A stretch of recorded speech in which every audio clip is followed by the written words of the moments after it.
সূরা ফাতিহা 7 বার পাঠ করে তেলে ফু দিলে কি হয়? আমি আবার বলছি, সূরা ফাতিহা 7 বার পাঠ করে তেলে ফু দিলে কি হয়? খুবই দামি এবং গুরুত্বপূর্ণ আমলটি আপনি শিখে রাখুন, আপনার কাজে লাগবে। আমলটি কখন কিভাবে করবেন, কোন নিয়মে করবেন, আমলটি করে কিভাবে উপকৃত হবেন আমি বলে দিচ্ছি। বিস্তারিত জানার জন্য, আমলটি শিখে রাখার জন্য ভিডিওটি না টেনে না কেটে ধৈর্য এবং মনোযোগ সহকারে শেষ পর্যন্ত দেখতে থাকুন, তাহলে সঠিক নিয়মে আমলটি করতে পারবেন। প্রিয় ভাই বোনেরা, ভিডিওটি যদি টেনে টেনে কেটে কেটে দেখেন, তাহলে কিন্তু সঠিক নিয়মে আপনি আমলটি করতে পারবেন না। চলুন কিভাবে আমলটি করতে হয় জেনে নেওয়া যায়। আমলের শুরুতে কি রাখবেন? আপনার সামনে তেল রাখবেন, কিছু 100 গ্রাম 200 গ্রাম পরিমাণ তেল আপনার সামনে রেখে ডেকে রাখবেন। এরপরে উত্তম রূপে পবিত্রতা অর্জন করবেন। পবিত্রতা অর্জন করে পবিত্র স্থানে কিবলামুখী হয়ে বসবেন, আর তেল তো আপনার সামনে থাকবে। এভাবে যখন বসবেন, আমলের দিকে মনোযোগ নিয়ে আসবেন, কোন উদ্দেশ্যের জন্য আপনি আমলটি করতেছেন। যখন দেখবেন মনোযোগ চলে আসছে, এরপরে জীবনের গুনার কথা স্মরণ করে ক্ষমা প্রার্থনা করবেন। হায় আল্লাহ, জীবনের সমুদায় গুনাহ খাতাগুলোর মাফ করে দিয়ে অন্তরকে পাক পবিত্র বানিয়ে দিন। এরপরে 3 বার দুরূদ শরীফ সাল্লাল্লাহু আলাইহি ওয়াসাল্লাম সাল্লাল্লাহু আলাইহি ওয়াসাল্লাম সাল্লাল্লাহু আলাইহি ওয়াসাল্লাম ইস্তিগফার দুরূদ শরীফ যখন পাঠ করা হয়ে যাবে, এরপরে আপনি সূরা পাঠ করবেন। ভাই বোনেরা, যখন সূরা পাঠ করবেন, এর পূর্বে রব্বুল কারীমের কাছে বলবেন, আল্লাহ আমার আমলকে, আমার সময়কে কবুল করুন, আর যে সমস্যা সমাধানের জন্য আমলটি করতেছি সমস্যা সমাধান করে দিন। আর যে সূরা আপনি পাঠ করবেন, সেই সূরার কত গুরুত্ব রয়েছে আপনি জানলে অবাক হবেন, এবং কত ফজিলত রয়েছে। এই সূরা ছাড়া নামাজ হবে না, অর্থাৎ সূরা ফাতিহা ছাড়া নামাজ হয় না। নামাজের প্রত্যেক রাকাতে সূরাতুল ফাতিহা পড়তে হয়, অন্যথায় নামাজ হয় না। এবং আল্লাহ রাব্বুল আলামিন এই সূরার প্রায় 14টি নাম রেখেছেন। এর মধ্যে একটি নাম রয়েছে সূরাতুশ শিফা, রোগ মুক্তির সূরা। যে কোনো রোগের জন্য আপনি সূরা ফাতিহা পাঠ করবেন, বিশ্বাস নিয়ে, আস্থা নিয়ে, ভক্তি নিয়ে, দৃঢ়তার সাথে কাজ হয়ে যাবে। প্রিয় ভাই বোনেরা, তবে 7 বার পাঠ করে তেলে ফু দিলে কি হয় আমি বলে দিচ্ছি। আপনার অনেক অনেক টাকা বেঁচে যাবে, আর কখনো টাকা খরচ করতে হবে। এভাবে সূরা ফাতিহা আপনি পাঠ করবেন আমার দেখা নিয়ম অনুযায়ী, একেবারে সহিশুদ্ধ করে। আমি আপনাদেরকে বলে দিচ্ছি, পরবর্তীতে বলে দিব কোন উদ্দেশ্যের জন্য আপনি আমলটি করলেন। আগে সূরা ফাতিহা আমি বলে নিই। বিসমিল্লাহির রাহমানির রহিম, আলহামদুলিল্লাহি রাব্বিল আলামিন, আর রহমানির রহিম, মালিক ইয়াউমিদ্দিন, ইয়্যাকা না'বুদু ওয়া ইয়্যাকা নাস্তাঈন, اهدنا الصراط المستقيم صراط الذين أنعمت عليهم غير المغضوب عليهم ولا الضالين। যখন পাঠ করে হয়ে যাবে, এরপর আপনি কি করবেন? এবার আপনি তেলের মধ্যে একটু ফেলে, তারপর আপনি আবারও পাঠ করবেন। বিসমিল্লাহির রাহমানির রহিম,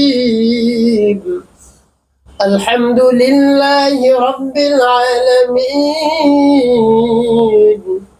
আর রহমানির রহিম, মালিক ইয়াউমিদ্দিন, ইয়্যাকা না'বুদু ওয়া ইয়্যাকা নাস্তাঈন, اهدنا الصراط المستقيم صراط الذين أنعمت عليهم غير المغضوب عليهم ولا الضالين।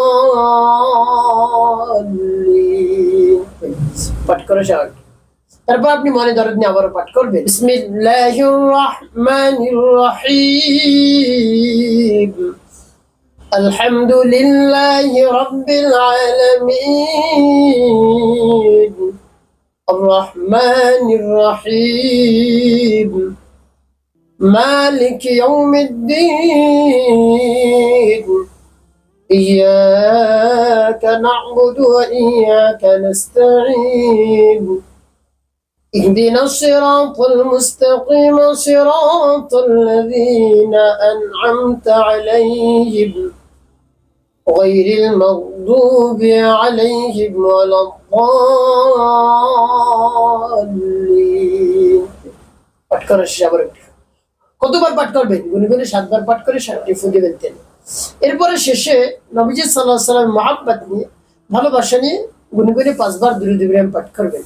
আল্লাহুম্মা সাল্লি আলা মুহাম্মাদ ওয়া আলা আলি মুহাম্মাদ কামা সাল্লাইতা আলা ইব্রাহিম ওয়া আলা আলি ইব্রাহিম ইন্নাকা হামিদুম মাজিদ।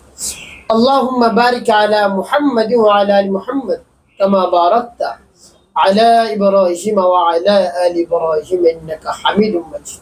اللهم صل على محمد وعلى آل محمد كما صليت على إبراهيم وعلى آل إبراهيم إنك حميد مجيد. اللهم بارك على محمد وعلى آل محمد كما باركت على إبراهيم وعلى آل إبراهيم إنك حميد مجيد. اللهم صل على محمد وعلى آل محمد كما صليت على إبراهيم وعلى آل إبراهيم إنك حميد مجيد. اللهم بارك على محمد وعلى آل محمد كما باركت على إبراهيم وعلى آل إبراهيم إنك حميد مجيد. এবং যখন পাঠ করা হয়ে যাবে এরপর আপনি কি করবেন? 2টি ফু দিবেন তেলের মধ্যে। প্রিয় ভাই বোন, আমলটি করা শেষ কোন উদ্দেশ্যের জন্য আপনি এভাবে সূরা ফাতিহা পাঠ করে তেলে ফু দিলেন। তেল কিভাবে ব্যবহার করবেন বলে দিচ্ছি। শুরুতে বলবো কোন উদ্দেশ্যের জন্য এভাবে আপনি তেল পড়লেন। আপনার মাথার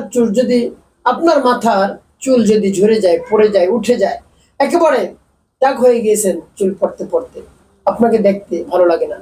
চুল একটি অত্যন্ত সুন্দর একটি জিনিস মাথা, তাই চুল যদি উঠে যায়, ঝরে যায়, পড়ে যায়, একেবারে খারাপ দেখা যায়, নিজের কাছেও খারাপ লাগে। বা আপনি একজন যুবক বা যুবতী, আপনার চুল উঠে যায়, আপনি অত্যন্ত পেরেশানির মধ্যে পড়ে গিয়েছেন যে কিছুদিন পর আমার বিবাহ শাদী হবে, আমাকে দেখতে এসে মানুষ পছন্দ করবে।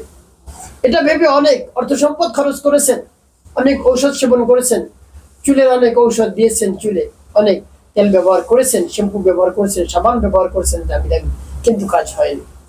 তো আপনি আমার দেখায় নিয়ম নিয়ে সূরাতুল ফাতিহা পাঠ করে তেলে ফু দেন। সেই তেল আপনি ব্যবহার করুন।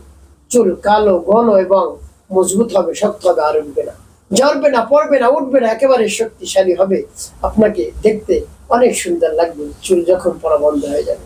প্রিয় ভাই বোনেরা, তাই পরিপূর্ণ বিশ্বাস নিয়ে, আস্থা নিয়ে, দৃঢ়তার সাথে আমলটি আপনি চালিয়ে যান, দেখবেন সাথে সাথে আল্লাহ রাব্বুল আলামিন সমস্যা সমাধান করে দেবেন ইনশাআল্লাহ। একটি কাজ আপনাকে করতে হবে, 5 ওয়াক্ত নামাজ আদায় করতে হবে, মানুষের কল্যাণে খিদমতে কাজ করবেন, অবশ্যই আপনার জীবন সুখময় হবে, শান্তিপূর্ণ হবে।